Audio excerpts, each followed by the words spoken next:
Let's turn to NBC News analyst Shawn Henry, who's the former executive assistant director of the FBI and current chief security officer at CrowdStrike. And Shawn, I mean, when you read this, it's 12 pages. It's so disturbing. What struck you about this? You know, when I read through the complaint, it's really the callousness of this premeditated crime. It reads like a script from a horror movie. And you have Patterson, allegedly in his own words, talking about how he identified Jayme as she was getting on a school bus. And from that point on, the very meticulous way he planned this vicious crime, and that there was nothing that was going to stop him from getting to her, including murdering her parents. He shaved his head so he wouldn't leave DNA behind.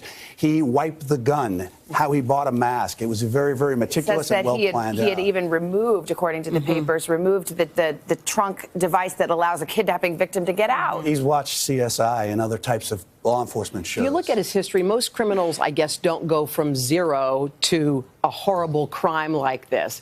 So what do you think the odds are that, you know, he wasn't on somebody's radar at some point?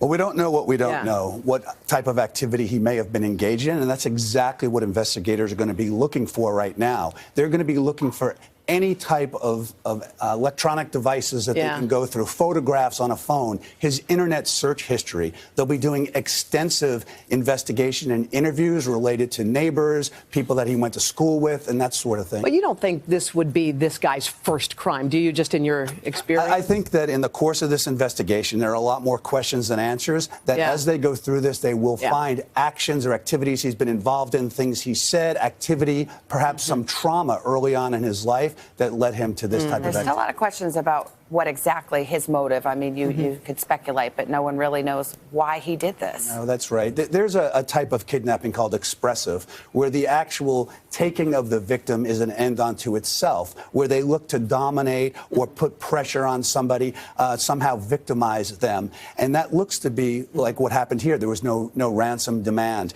I think that as investigators go through this, there will be a lot more information that'll come out through their review of evidence and as well as the interview of Jayme.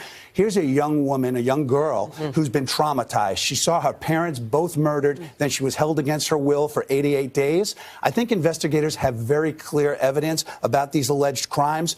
2 murders, a kidnapping.